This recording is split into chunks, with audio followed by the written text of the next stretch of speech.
그러면 요즘은 그냥 거의 군대에서 기상을 알릴 때 사용하는 그렇게 도구가 되었죠. 나팔은 굉장히 어떠한 공동체를 이렇게 통솔하고 또 어떤 신호를 주는데 굉장히 유용합니다.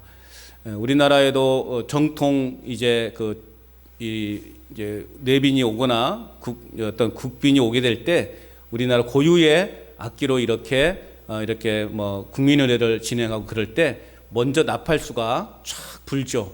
그러면 이제 어떤 행사가 시작된다는 것을 알리는 그런 신호를 주는 거죠. 저도 이제 군대를 제대한 지가 이제 30년이 되어 가는데 아직도 훈련소에서 들었던 그 나팔, 기상 나팔 소리 무슨 소리인지 알죠? 빠빠빠빠빠빠빠라빠빠빠라빠빠빠 뭐 그 소리 아직도 그 소리가 귓가에 그냥 귓전에 맴도는 것 같습니다. 그러면 얼마나 그 잠이 많고 그럴 때입니까? 21살 때 아침에 그 새벽에 그 소리를 들으면은 또 오늘도 고된 훈련이 시작되겠구나 하면서 그냥 이렇게 군인 정신으로 일어나는 것이지 이 맨정신으로는 일어나지 못하는 그런 소리죠. 아직도 그 소리가 귓전에 맴돕니다. 성경을 통해서도 보면 이 나팔이 사용되는 예를 많이 찾아볼 수가 있습니다.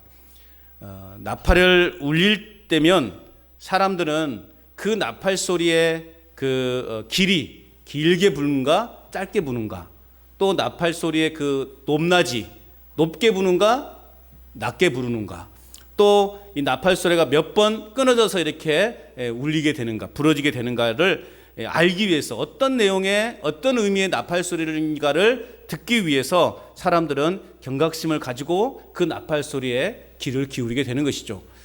여러분, 출애굽 당시 그 600만 된 이스라엘 백성들 거의 뭐 광주광역시 정도의 인구가 여러분 출애굽을 했습니다. 뭐 지금이야 이렇게 뭐 통신이라든가 이런 SNS라든가 이런 전화가 발달이 잘 되어서 서로 소통하는데 그 어려움은 없지만 이 당시에 뭐가 있었겠습니까? 그래서 그 많은 사람들을 어떻게 모세가 통솔했겠습니까? 그래서 나팔수가 나팔을 부는 거예요. 나팔을 어떻게 쫙 불면 자 행진합니다. 또 나팔을 불면 자 이제 이 자리에 멈춥니다. 또 나팔을 불면 적이 쳐들어왔습니다. 전쟁에 나가야 됩니다. 이제 그런 나팔 신호를 해요. 그리고 백성들이 어떻게 하겠습니까? 나팔 소리에 귀를 기울이게 되는 거죠. 오늘도 우리도 아는 마을에서 가끔씩 우리 이장님이 방송을 하죠. 아는 이장입니다. 그럼 어떻게 해요? 귀를 쫑긋해서 듣잖아요. 오늘은 무슨 이야기를 하실까? 무슨 이야기를 할까? 어떤 안내를 우리에게 전해줄까 해서 방송에 나오면 귀를 쫑긋하게 들어요.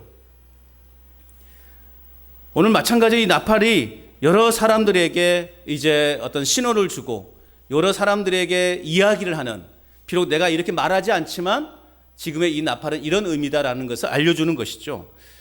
그런데 오늘 특별히 오늘 본문에서 나오는 이 나팔 소리는 어떤 나팔 소리인가? 심판을 알리는 나팔 소리라는 점에서 오늘 세상에서 사용되는 것과는 비교도 안 되게 중요한 소리다. 중요한 그러한 나팔 소리라는 것을 우리는 기억해야 됩니다.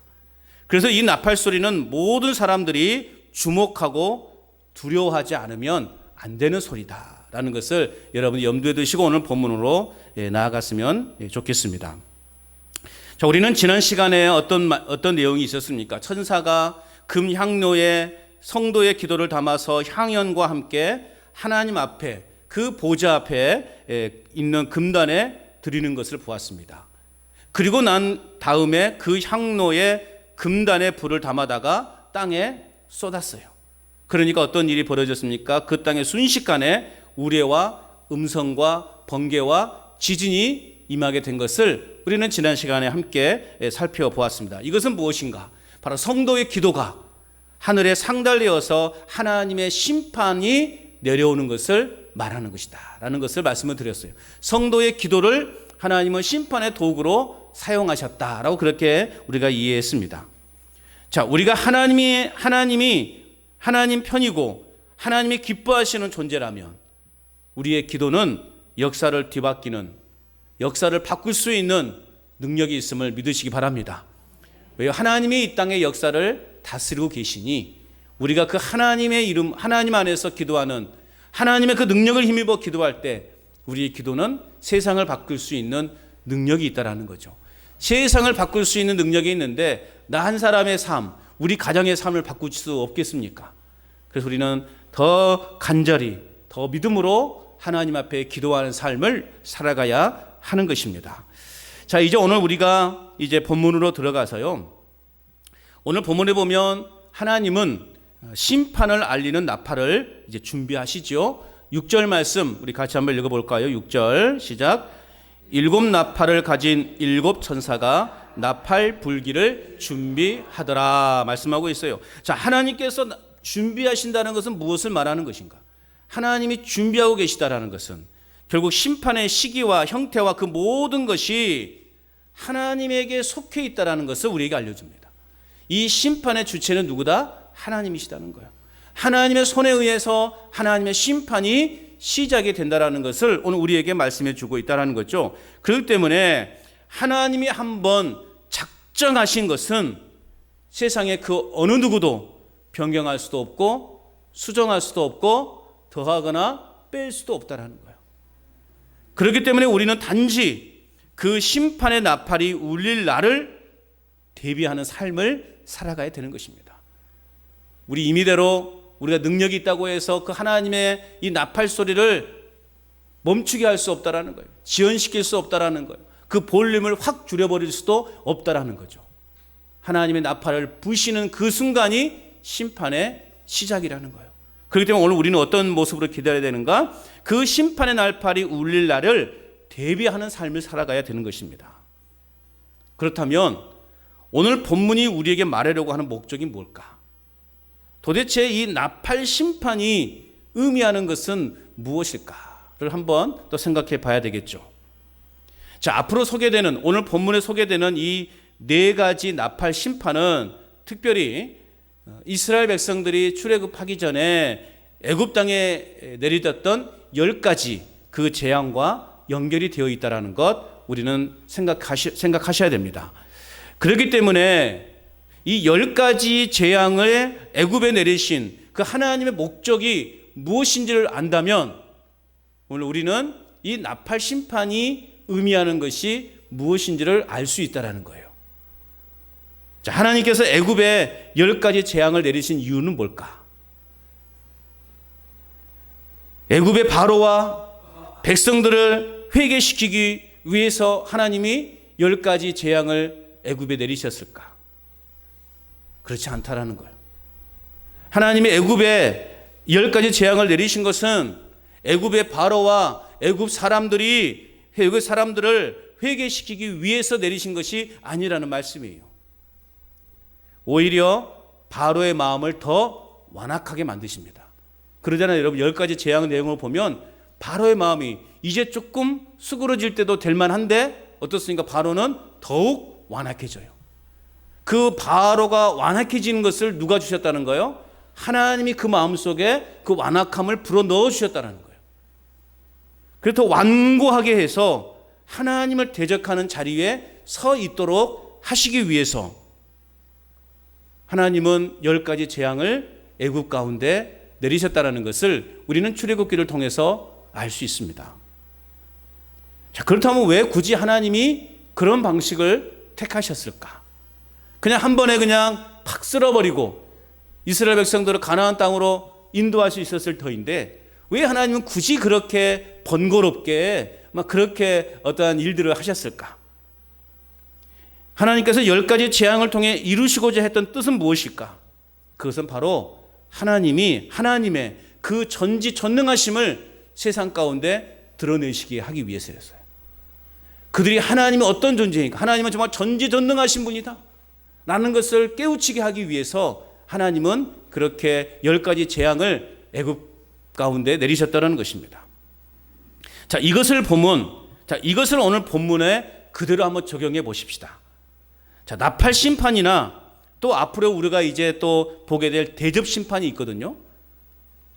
자, 그것은 나팔 심판이나 이 대접 심판은 세상의 회개를 위한 것이 아니라 하나님께서 온 세상을 장악하고 계시다라는 것을 알리시기 위함이에요. 여러분, 이미 심판이 시작이 되어버리면 끝나는 겁니다. 이미 심판이 시작되면 회개할 기회가 없어요. 그러니까 하나님께서 이제 이런 심판을 보여주신 것은 뭐냐? 온 세상을 하나님께서 장악하고 있다는 것을 나타내기 위함이라는 것이죠. 그렇기 때문에 이런 나팔 심판이나 또 대접 심판을 통해서 세상은 회개하는 반응을 절대로 보여주지 않는다라는 거예요. 도리어 마음을 완고하게 해서 하나님의 이름을 더럽히는 그러한 반응을 보일 거라는 것입니다. 자, 또한 우리가 10가지 재앙을 통해서 배울 수 있는 것은 뭐냐? 그 심판의 대상이 철저하게 어디를 향해 있습니까? 애굽 왕과 애굽 백성들에게 국한되어 있다는 거예요. 10가지 재앙이 모든 사람들에게 임한 것이 아니에요. 이스라엘 백성들에게 임한 것도 아니에요. 오직 애굽의 왕과 애굽의 백성들에게만 임하고 있었다라는 것이죠. 반대로 그 심판은 이스라엘을 향해서 주어진 것이 아니라는 말씀이에요. 오히려 이스라엘을 향해서는 어떤 은혜가 주어졌습니까? 구속의 은혜가 주어졌다라는 것이죠. 그러니까 이 10가지 재앙은 이스라엘을 위한 것이 아니라 애굽을 향한 그런 하나님의 징계였다는 것이죠. 오히려 이스라엘 백성들은 그 10가지 재앙을 통해서 뭘 얻었다고요? 구속의 은혜, 출애굽하는 은혜를 얻게 되었다는 거죠. 그렇기 때문에 오늘 택함을 받은 하나님의 백성들에게는 이 나팔 심판이 임하지만 그러나 오늘 저와 여러분들에게는 소망이 있다는 거예요. 어마무시한 그 심판의 과정 속에서도 오늘 하나님의 백성들은, 저와 여러분들은 안전하다라는 거예요. 믿으십니까? 그 10가지 재앙이 엄청나게 쏟아졌잖아요. 그럼에도 불구하고 이스라엘 백성들에게는 털끝 하나 상하지 않았다라는 거예요.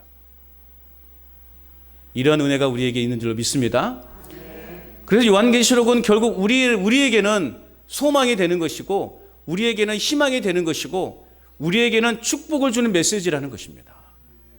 그래서 이 나팔 심판은 정말 이제 가면 갈수록 그 심판의 강도가 굉장히 강합니다.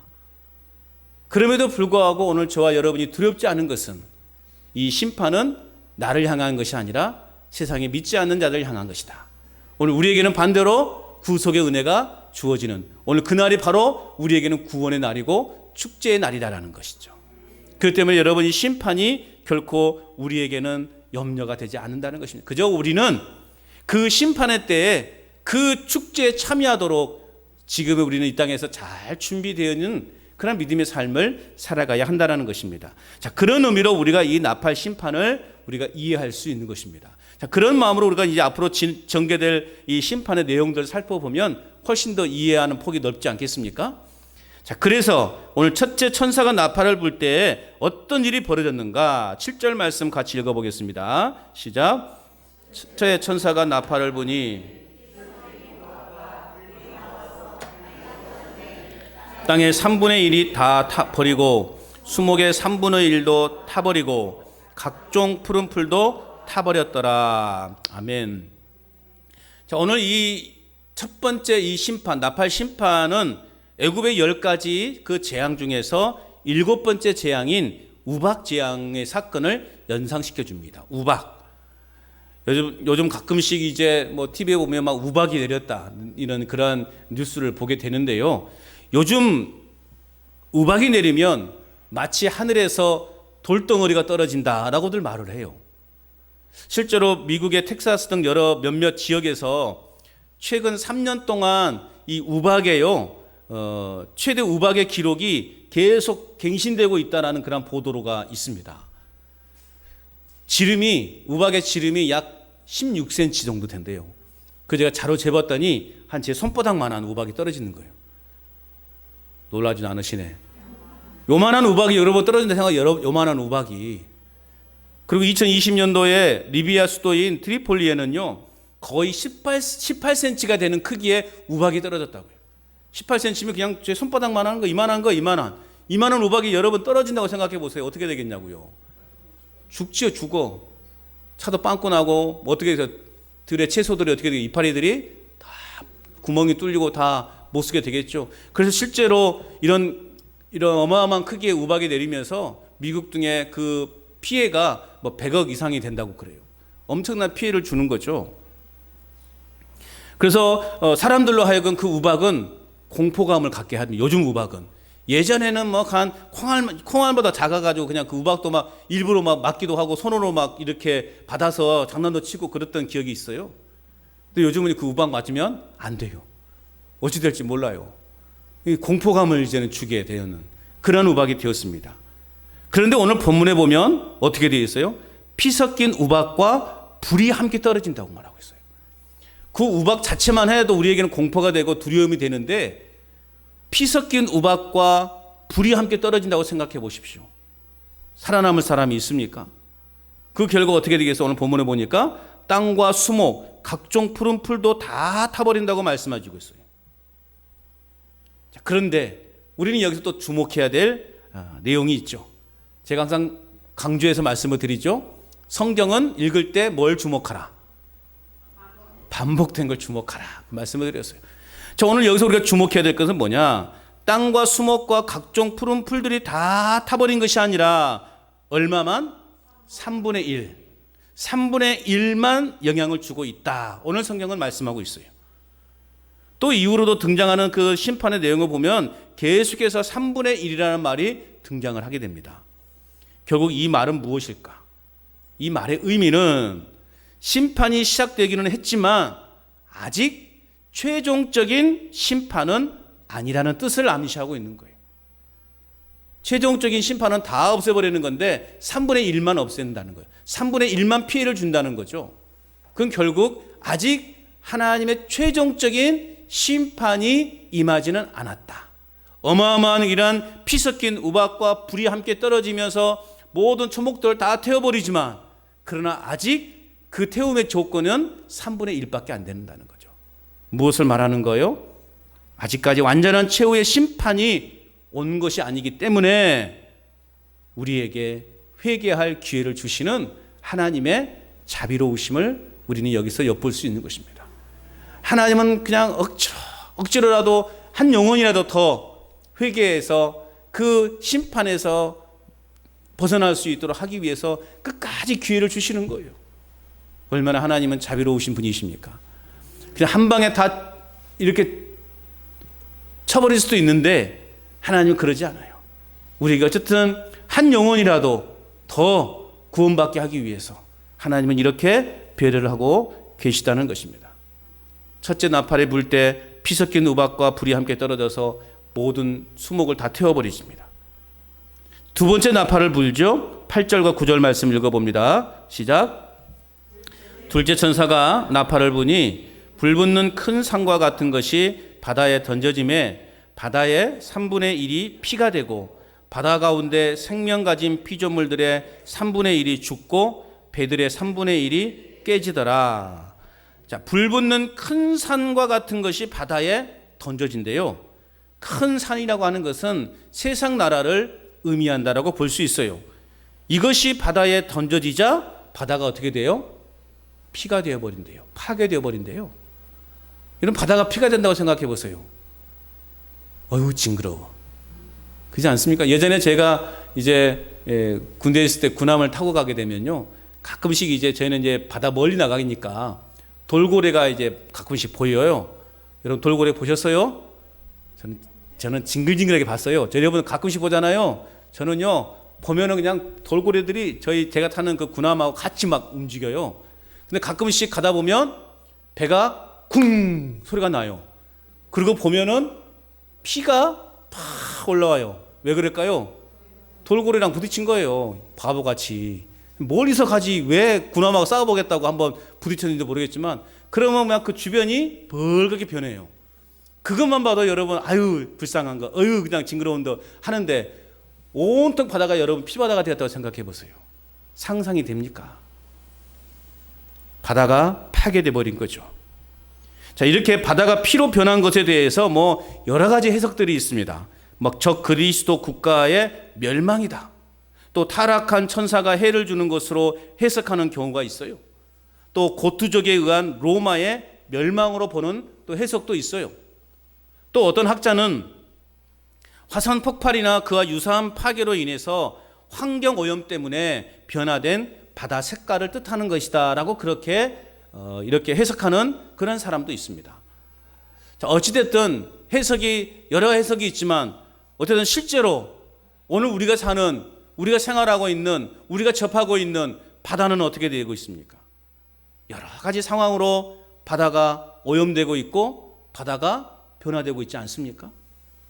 공장의 폐수나 각종 생활의 하수의 유입으로 인해서 해양이 계속해서 오염되고 있습니다. 그 오염된 결과가 무엇으로 나타납니까? 적조 현상으로 나타나죠. 그 적조 현상이 심해지니까 어떤 일이 벌어집니까? 조개들이 폐사하고 물고기들이 떼죽음을 당하는 그런 일들을 우리는 종종 보지 않습니까? 바다가 파괴되고 있어요. 현재는 어떤 일이 벌어집니까? 일본의 핵 폐기물을 바다에 방류하면서 바다의 엄청난 환경 파괴를 지금 예고하고 있다는 거죠. 그래서 앞으로 수산업계에 엄청난 타격을 줄 것이다. 그렇게들 예상하고 지금도 실제로 그런 수산업계에 문 닫는 그런 가게들이 많이 생겼다잖아요. 참으로 우리가 눈여겨봐야 될 것입니다. 해양이, 바다가 파괴되고 있다는 거죠. 생각만 해도 참으로 기가 막힌 일들이 지금 우리 눈앞에서 펼쳐지고 있어요.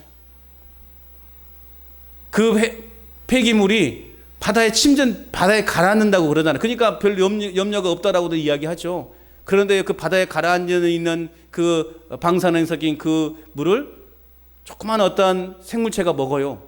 그러면 또 그보다 더한 생물체가 얘를 잡아먹어요. 또 그러면 또 더 큰 생물체가 물고기의 개를 잡아먹어요. 결국 누구의 입으로 들어갑니까? 사람이 그 고기를 잡아서 먹는단 말이죠. 그래서 그 방사능이 우리 안에 축적된다는 거죠. 이런 이론인데 모르겠습니다. 제가 또 이렇게 더 말했다가는 또 가짜 뉴스를 퍼뜨리라고 해서 압수수색에 들어올지 몰라서 더 이상 말을 못 하겠는데, 여하튼 지금 신안의 후배한테 물어보니까 소금이 없대요. 소금이 사재기를 해가지고 지금 그런 시대예요. 지금 어떻게 될지 참 우리가 기도해야 될 제목이 아닌가. 앞으로 우리 바다는 갈수록 더 오염이 심화되어 갈 것입니다. 그런데 이것이 결국 성경에서 말하는 앞으로 우리 마지막 때에 어떤 일이 벌어질까에 대해서 예언대로 지금 이루어지고 있는 것을 볼 때, 심판의 날이 얼마 남지 않았구나 라는 것을 우리는 지금 짐작해야 되는 것입니다. 어쨌든 오늘 이 본문의 이 구절이 구체적으로 무엇을 의미하는지는 우리가 명확하게 말하기는 어렵습니다. 그러나 한 가지 확실한 것은 피조 세계의 일정 부분이 지금 파괴되고 있다는 거죠. 더 심각한 것은 뭐냐? 이 심판이 자연 생물에게만 미치는 것이 아니라는 거죠. 그동안에 우리가 심판의 내용을 볼 때, 앞에서 심판을 이야기했고 오늘도 심판 내용을 볼 때 자연 세계에만 심판이 임했다는 거죠. 그런데 오늘 이제 갈수록 어떤 일이 벌어집니까? 궁극적으로는 인간에게까지 직접적인 타격이 이제는 임할 수 있다는 것을 오늘 우리에게 보여주고 있는 것입니다. 결국 오늘 이런 말씀을 종합해 볼 때 우리가 무엇을 깨닫게 되는가? 하나님이 심판하실 때 거기에서 제외되거나 빠져나갈 수 있는 사람은 단 한 사람도 없다라는 거예요. 제 아무리 돈이 많고 권세가 당당하더라도, 지혜가 특출나게 뛰어난다 할지라도 하나님의 심판을 면할 수도 없고 하나님의 심판을 피할 수도 없다라는 거예요. 그러므로 우리 모두는 언제 울릴지 모르는 그 심판의 나팔 소리를 두렵고 떨리는 마음으로 기다려야 한다는 것입니다. 그리고 그때 멸망에 처해질 자로 심판받지 않도록 우리가 지금 오늘 믿음과 경건의 생활에 더욱 힘쓰는 삶을 살아가야 되는 것입니다. 믿음 안에서 제대로 살아가야 된다고요. 그래서 언제 울릴지 모르는 그 나팔 소리를 우리는 기다려야 된다고요. 그래서 그 나팔 소리가 울릴 때, 아이고 하나님 잘못했어요, 용서해 주세요 하면 이미 때는 늦으리. 그 나팔 소리가 울리기 전에, 아직 3분의 1밖에 하나님의 심판이 임하지 않은 때, 아직 3분의 2가 남아있는 그때 우리는 뭐 하라고요? 회개하라고요. 회개하고 다시금 내 마음을 빨리 부지런히 하나님 앞에 돌아서야만이 우리는 심판에서 벗어날 수 있다는 것이죠. 자, 세 번째 나팔을 붑니다. 10절, 11절 말씀 읽어보겠습니다. 시작. 셋째 천사가 나팔을 부니 횃불같이 타는 큰 별이 하늘에서 떨어져 강들의 3분의 1과 여러 물샘에 떨어지니 이 별 이름은 쓴 쑥이라. 물의 3분의 1이 쓴 쑥이 되매 그 물이 쓴 물이 되므로 많은 사람이 죽더라. 자, 오늘 보세요. 이제 하나님의 심판이 자연 생태계의 파괴를 넘어서 이제는 어떻게 벌어져요? 사람이 죽더라. 많은 사람이 죽더라. 결국 하나님의 심판을 피할 자가 없다.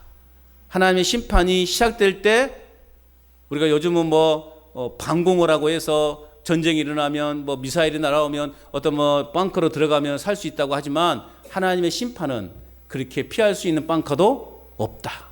하나님이 그런 의미를 오늘 우리에게 주고 있습니다. 어쨌든 오늘 이 10절, 11절 세 번째 나팔의 이 심판은 출애굽 당시의 첫 번째 재앙이었던 피의 재앙과 밀접한 관련이 있다라는 거죠. 그런데 이 첫 번째 재앙에서는 하나님이 그 피의 재앙을 내리실 때 나일강이 피로 변했어요. 나일강이. 그래서 사람들이 그 나일강에서 물을 마셔요? 못 마셔요? 못 마시거든요. 그래서 그들이 행한 일은 뭐냐? 그 나일강 주변에 땅을 파서 샘을 파가지고 거기서 물을 얻었던 거예요. 이게 무엇을 말하는 것인가? 애굽에서는 샘은 피로 물들지 않았다는 것을 의미하는 거예요. 나일강은 피로 물들었지만 애굽 땅에 있는 샘들은 피로 물들지 않게 하셨다라는 거죠. 그런데 오늘 본문에서는 뭐라고 말하고 있습니까? 10절 하반절에 강들의 3분의 1과 여러 물샘에 떨어지니 땅에 있는 샘들마저도 피로 물들게 하겠다는 거죠. 그러니까 하나님의 심판이 얼마나 여러분 이렇게 심각하게 다가오는지 깨달아야 돼요. 피할 수 있는 게 없어요. 횃불같이 타는 큰 별이 물샘에 떨어지니 뭐가 되었다는 거예요? 쓴 쑥이 되었다라고 말하고 있어요. 쑥은 써요? 안 써요? 쓰죠. 그래서 이거 달리 예를 들 필요가 없어요. 너무나 쑥에 대해서 잘 아시니까. 쑥은 써요. 그래서 물이 어떻게 되겠다는 거예요? 쓴물이 되어버리겠다는 거예요. 마실 수 있습니까? 못 마시죠. 그러니까 별 자체가 쑥이라고 하는 것이 아니라 일종의 은유적인 표현으로 이 별이 쑥과 같은 유독한 역할을 해서 땅의 물의 3분의 1을 오염시키는 결과를 초래한다는 의미예요. 물들이 오염되어 버린 거예요. 그래서 어떻게 되었습니까? 오늘 말씀해 보니까 그 물이 쓴물이 되어 많은 사람이 죽게 되었다. 요즘은요, 물의 전쟁입니다. 물과의 전쟁이에요. 그게 심각합니다. 그래서 물을 아껴 쓰자고들 많이 이야기하지 않습니까? 물이 쑥이 되었다라는 말은 우리가 예레미야의 말씀을 통해서 살펴볼 수가 있어요. 자, 예레미야에서 말씀 한번 같이 읽어볼까요? 화면 좀 띄워주시고 예레미야 9장 15절 말씀 먼저 읽어봅니다. 시작. 그러므로 만군의 여호와 이스라엘의 하나님께서 이와 같이 말씀하시니라. 보라, 내가 그들 곧 이 백성에게 쑥을 먹이며 독한 물을 마시게 하고, 또 예레미야 23장 15절 말씀이에요. 같이 읽습니다. 시작. 그러므로 만군의 여호와께서 선지자에 대하여 이와 같이 말씀하시니라. 보라, 내가 그들에게 쑥을 먹이며 독한 물을 마시게 하리니 이는 사학이 예루살렘 선지자들로부터 나와서 온 땅에 퍼짐이라 하시니라. 자, 유다 백성들에게 쓰디쓴 쑥을, 독한 물을 마시게 하겠다라는 거죠. 즉 그것은 뭐예요? 쓰디쓴 고통을 수반하는 어려움을 안겨다 주겠다라는 하나님의 심판의 메시지인 거죠. 극심한 고통과 재난을 시사하고 있는 거죠. 타락하고 부패한 그 유다 백성들에게 하나님이 이처럼 고통과 어려움을 주는, 쓰디쓴 인생의 고통을 느끼게 하는 그러한 심판을 내리시겠다라고 하는 하나님의 징계의 예고의 말씀인 것이죠. 자, 아무튼 오늘날 우리가 물을 원 없이 사용할 수 있고 물을 원 없이 마실 수 있다는 것 자체가 얼마나 감사한지 모릅니다. 감사하시기 바랍니다. 하나님의 심판이, 나팔 심판이 임하면 우리가 마시는 샘의 물들을 다 쓴 물로 만들어 가지고 그 물도 못 마시게 하겠다는 거예요. 물을 못 마시면 어떻게 돼요? 죽는 거잖아요. 지금도 이 물 때문에 죽어가는 사람이 얼마나 많은지 몰라요. 참, 그리고 우리나라는 참 복받은 나라예요. 여러분 지금 복받은 나라에 살고 있는 거예요. 늘 감사하셔야 되는 겁니다. 어릴 적만 해도요, 또랑에서 그냥 흐르는 그 물을 마셔도 배탈이 나지 않았어요. 근데 여러분, 이 또랑에 가서 물 좀 마십시오 그러면 마실 사람 있나요? 뭐 마실 사람 있긴 있겠지만 그냥 예전처럼 그렇게 벌컥벌컥 못 마시겠죠. 왜요? 뭔가 오염될 수 있는 충분한 요소가 있기 때문에. 지금 그렇게 여러분 물을 돈 주고 사 먹는다고 생각을 해보셨어요? 물을 돈 주고 사 먹는다는 거 상상도 못했죠. 근데 요즘은 그게 너무나 이제는 자연스러운 일이 되어버렸죠. 제가 우리 장로님들과 가끔 이제 당회할 때도 사무실에서 커피를 마시는데 저는 늘 이제 생수를 사다 놓거든요. 근데 마시려고 그러는데 생수가 떨어져가지고 제가 이제 그랬어요. 생수가 떨어져서 커피를 어떻게 끓이죠? 그랬더니 장로님이 그러더라고요. 수돗물로 끓이면 되잖아요. 그랬어요. 그래서 제가 뭐라고 할게요? 어떻게 수돗물을 끓여서 먹습니까? 그랬어요. 그러니까 또 그러더라고요. 뭐 어떻습니까? 끓여버리는 것인데. 끓이는 것인데 되잖아요. 그래서 그냥 수돗물 받아서 끓여서 커피를 나눠 마셨는데요. 요즘 시대 그런 시대가 돼요. 물에 대해서도 요즘은 못 믿는 시대.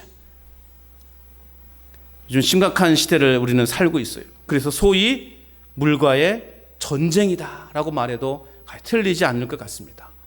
하나님은 이 세 번째 나팔을 불 때 모든 바다를, 샘을 하나님께서 이렇게 피로 또 쓴 물로 오염시켜 버린다고 말씀하고 있는 거죠. 이것은 인류의 심판을 이야기하는 것입니다. 자, 넷째 나팔을 붑니다. 12절 말씀 같이 읽어봅니다. 시작. 넷째 천사가 나팔을 부니 해 3분의 1과 달 3분의 1과 별들의 3분의 1이 타격을 받아 그 3분의 1이 어두워지니 낮 3분의 1은 비추임도 없고 밤도 그러하더라. 해 3분의 1과 달 3분의 1과 별들의 3분의 1이 타격을 받는다라고 말하고 있어요. 이것은 실제적으로 해와 달과 별들의 3분의 1이 파괴되었다라는 말은 아니에요.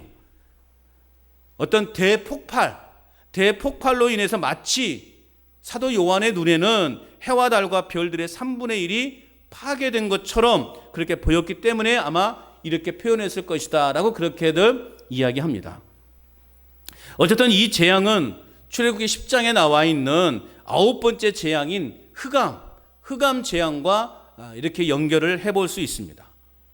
오늘 본절에서는 재앙이나 애굽의 재앙이나 제한 쪽으로 임하는 면에 동일하기 때문에 오늘 출애굽기의 그 9번째 재앙과 9번째 재앙과 연결할 수 있게 되는 것이죠. 자, 그런데 이 애굽의 9번째 재앙에서의 심판의 궁극적인 대상은 누구인가예요? 그것은 애굽의 모든 자손들이지 이스라엘 자손들은 아니라는 것이죠. 이러한 형식에서 그 어둠의 재앙과 흑암의 재앙과 비슷하다는 거죠. 마찬가지로 사도 요한은 이 해와 달과 별들의 3분의 1만이 하나님에 의해서 타격을 받고 있다라고 오늘 이야기했는데 이것은 결국 하나님의 나팔 심판이 제한적으로 임하고 있음을 또 우리에게 알려주고 있다는 거죠. 다시 말하면 이 나팔 재앙은, 이 흑암의 재앙은 결국 하나님의 심판의 대상이 그리스도인들이 아니다. 즉 이 세상이라는 것을 강조하고 있는 거죠. 어둠에 사로잡혀 있는 믿음을 갖지 않는 그러한 세상 사람들을 향한 그러한 심판의 내용이다라는 거죠. 그렇기 때문에 오늘 우리는 여러 가지 극심한 환난 중에서도 구원의 길이 열려 있다라고 하는 이 소망을 잃지 않는 삶을 살아가야 한다는 거죠. 하나님의 심판이 강력하게 임하지만 그 심판의 대상은 우리가 아니라 믿지 않는 세상 사람들을 향한 심판이라는 것에 우리가 감사하고 또 우리가 그래서 소망을 가지는 삶을 살아가야 됩니다. 극심한 나팔 심판을 통해서 엄청난 재앙을 당하겠지만 아직도 3분의 2는 남아있는 것을 볼 때 그런 상황은 오늘 하나님을 믿고 살아가는 저와 여러분들에게는 놀라운 축복이 되는 것이고 또 소망이 된다라고 하는 것을 우리는 잊지 말아야 할 것입니다. 여러분, 심판의 날이 우리에게는 축복이고 희망이 된다라고 하는 사실을 여러분 믿으시기 바랍니다. 13절 말씀 같이 읽어봅니다. 시작. 내가 또 보고 들으니 공중에 날아가는 독수리가 큰 소리로 이르되 땅에 사는 자들에게 화가 있으리니 이는 새 천사들이 불어야 할 나팔 소리가 남아 있음이로다 하더라. 자, 여기서 화가 있을 것이다. 아직도 세 가지의 심판이 더 남아 있다라고 하는 의미로 우리에게 보여주고 있습니다. 그래서 지금 7가지 심판 중에 4가지 심판이 소개됐죠. 앞으로 3가지 나팔 심판이 더 남아 있다라는 것을 오늘 우리에게 가르쳐 주고 있다라는 거죠. 그런데 여러분이 살펴봤던 것처럼 첫 번째 나팔, 두 번째 나팔, 세 번째 나팔, 네 번째 나팔에 이르기까지 그 심판의 강도가 어떻게 되었어요? 점점 더 강해졌다라는 것이죠. 그런데 앞으로 5번째, 6번째, 7번째 심판은 어떨까요? 더 강력해질 것이라는 거죠. 그것을 오늘 우리에게 예고하고 있습니다. 그렇기 때문에 오늘 우리 모두는 그 마지막 심판의 나팔 소리가 진정 우리에게는 영원한 승리와 기쁨의 소리로 들려지도록 우리는 끝까지 이 믿음의 의를 지켜나가야 하는 것입니다. 나팔 소리가 들려올 때마다 우리에게 공포와 두려움의 소리가 아니라 그 나팔 소리가 들려올 때마다 우리에게는 어떤 소리라고요? 기쁨의 소리요, 또 소망의 소리요, 축복의 소리로 우리가 들려줄 수 있도록 우리는 이 땅에서 믿음을 잘 지켜나가야 한다는 것입니다. 어떤 상황 속에서도 그 믿음을 놓쳐서는 안 된다는 거예요. 어려운 일이 있고 힘든 일이 있다 할지라도 그 믿음에 손을 놓아서는 된다 안 된다? 안 된다는 거예요. 다른 걸 다 놓을진정 믿음 하나만큼은 놓치지 말아야 돼요. 어떤 분이 그렇게 기도하더만요. 하나님, 내가 치매가 걸릴지라도 다른 건 다 잊어버려도 우리 예수님만큼은 잊어버리지 않게 해달라고 그렇게 기도하시더라고요. 이 우리의 기도가 되어야 된다는 거죠. 왜요? 예수님만이 우리를 구원하실 수 있기 때문에. 다른 건 다 놓쳐버려도 주를 믿는 그 믿음만큼은 놓치지 말아야 되는 거예요. 그래야 이 심판의 나팔이 들려올 때마다 우리는 더 기쁨이 충만해지는 거죠. 결코 세상의 위협과 공격 때문에 우리는 망하지 않을 것입니다. 그럼 여러분, 세상에는 악한 자가 잘 되고 그의 길들이 형통한 것처럼 여겨질 때가 많지요. 그러나 여러분, 이러한 것들은 일시적인 것에 불과하다라는 거, 바람에 날아가는 젖처럼 멸망하고 만다는 사실을 우리는 날마다 기억하며 살아가야 한다는 것입니다. 하나님이 친히 준비하시고 불게 하시는 그 심판의 나팔이 울리는 날, 이 땅에 모든 죄악된 것들이 다 사라지게 되고 다 불타버리고 철저하고도 영원하고 멸망에 처할 수밖에 없다라는 것을 우리가 기억하시고 희망을 갖는 저와 여러분 될 수 있기를 바랍니다. 그 심판의 나팔 소리가 완전하고도 영원한 승리와 기쁨의 서곡이 될 거예요.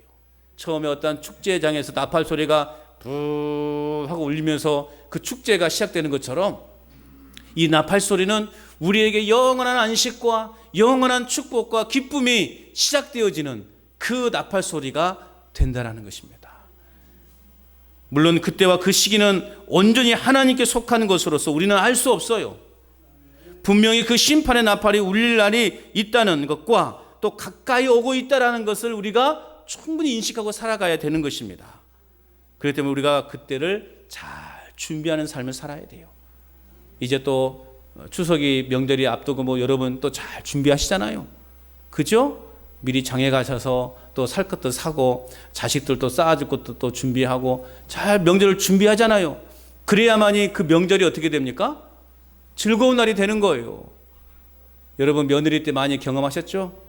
그냥 막 생선 태워버려가지고 시어머니한테 구박받고 이런 호랭이가 물어가게 그걸 태워버렸다고 어쩌려고 그러냐고 막. 그날은 그때 명절은 어떤 날이 돼요? 나에게는 지옥과 같은 명절이 되는 거예요. 그러지 않습니까, 여러분? 그래서 명절을 잘 음식도 많이 준비하고 해야만이 그 명절이 정말 기쁨의 날이 되고 축제의 날이 되고 행복한 명절이 되는데 잘 준비하지 못해 보세요. 그 명절을 잘 준비하지 못하면 어떻게 될까요? 그날이 지옥과 같은 날이 되는 거예요. 손님이 또 그날따라 또 손님이 많이 와. 그러지 않아요? 잘 준비 안 되고 뭐 할 때마다 손님들이 많이 오니까 막 어쩔 줄을 몰라버리는 거죠. 여러분, 심판이 그런 날이에요. 지금 우리가 잘 준비하지 않으면 그 심판의 때 나팔이 울리고 이제 심판이 시작될 때는 그날이 우리에게는 정말 지옥과 같은 날이 돼요. 그러나 지금 잘 준비해 보세요. 잘 준비하시면 그날이 우리에게는 행복한 날이 된다는 거예요. 기쁨의 날이 되고 즐거운 날이 되는 것입니다.